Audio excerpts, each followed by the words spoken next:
And giving a further fillip to crude prices, Norwegian offshore workers have begun a strike that will reduce oil and gas output. December 24, 1969, Christmas Eve. The Norwegian government is about to make an announcement that will reshape an entire nation's destiny. But to understand why this moment matters, we need to rewind a bit. Just months earlier, an American drilling crew was packing their equipment, frustrated after years of failed exploration. They'd drilled over 200 holes in Norway's North Sea. Nothing. Zero. The Norwegian Geological Society had basically told them they were wasting their time. There's probably no oil here. Phillips Petroleum agreed. They were done, ready to leave Norway behind and cut their losses. But there was a catch, a contractual obligation. One more hole. The Norwegian government wasn't letting them off the hook that easily. Phillips did the math. Cheaper to drill than pay the penalty. So they begrudgingly assembled one final crew. October 25, 1969, well block 2/4-1.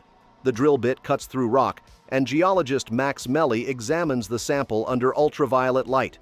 Something's different. The rock is glowing, golden, bright, almost impossibly vivid. He'd seen oil signatures before, but never like this. His words would become legendary. "I thought we had found a gold mine." He wasn't wrong. 2 months later, on that Christmas Eve, Norway confirmed what would change everything. They'd struck oil. Not just any oil, the Ekofisk Field. Over 3 billion barrels, the largest discovery in the entire North Sea. Here's where the story gets wild. Look at a map. The Ekofisk Field sits almost perfectly equidistant between Norway, the UK, and Denmark. Pure geographical lottery. But just a few years earlier, in 1965, these countries had drawn boundary lines based on median distances from their coasts. Norway had unknowingly secured the most valuable piece of seafloor in their history, and they kept finding more. Statfjord, 2.6 billion barrels. Gullfax, 2.1 billion. Oseberg, another 1.2 billion. Then came Troll in 1979, massive gas reserves that still provide 40% of Norway's gas production today. Let's talk about what this actually means.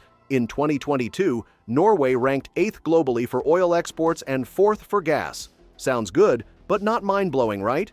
Now here's the twist. Norway has only 5.5 million people. Calculate it per capita. And suddenly Norway becomes the second largest oil exporter per person and second largest gas exporter per person on Earth. Licensing 136 new offshore exploration sites, but the proposal has been met with fierce criticism.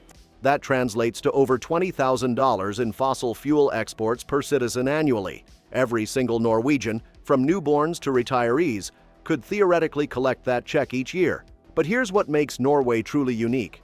Look at the top 10 oil and gas exporters per capita. Most are authoritarian regimes where resources enrich a few powerful families.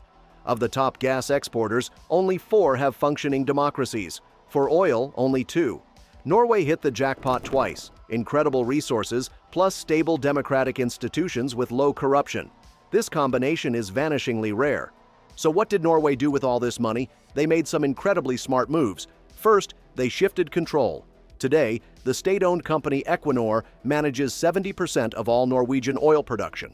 Second, they tax it aggressively, 72% on oil profits. Yes, 72%. Every crony from taxes and dividends flows into the government pension fund, managed by Norges Investment Management. The rules are strict. The government can only withdraw up to 3% annually, the expected real return, and cannot touch the principal. This ensures the money lasts for generations.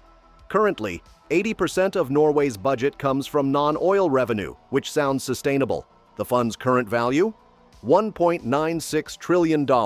That's $356,000 for every Norwegian citizen. It dwarfs every other sovereign wealth fund, nearly double Saudi Arabia's, Kuwait's, and Abu Dhabi's combined. This wealth funds an extraordinary welfare state. Norway spends 4 times the OECD average on disability and sickness benefits.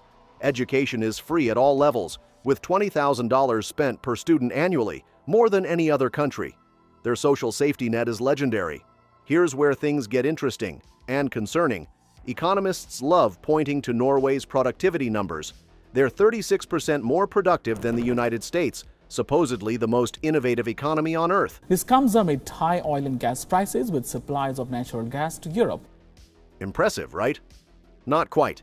Strip out oil and gas from the calculation, and Norway's productivity drops to around $65 per hour worked. That's below the US, the UK, Italy, Canada, Slovenia, and even their Scandinavian neighbors. But wait, doesn't Norway have nearly unlimited cheap hydroelectric power? Shouldn't that make them an industrial powerhouse? You'd think so. 95% of their electricity comes from hydro, yet they've built almost no significant industry around this advantage. The warning signs are everywhere. Norwegians work fewer hours than almost every other OECD country. Startup creation hit its lowest level since 2007.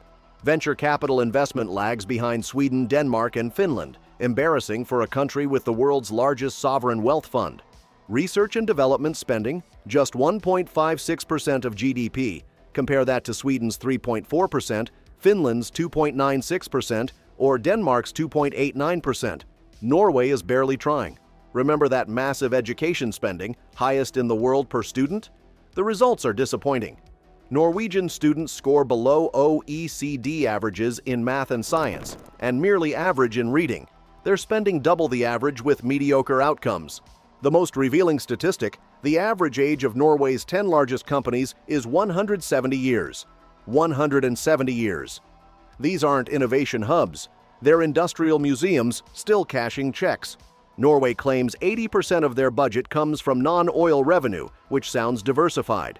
But dig deeper. Nearly 10% of private employment is in oil and gas. These workers pay income taxes, buy groceries, purchase cars. None of that gets categorized as oil revenue. The actual dependency is far higher than official numbers suggest. Look at their export breakdown. Oil and gas, 61%. Fish, 9%. Everything else barely registers. Machinery, 3%. Aluminum, 3%.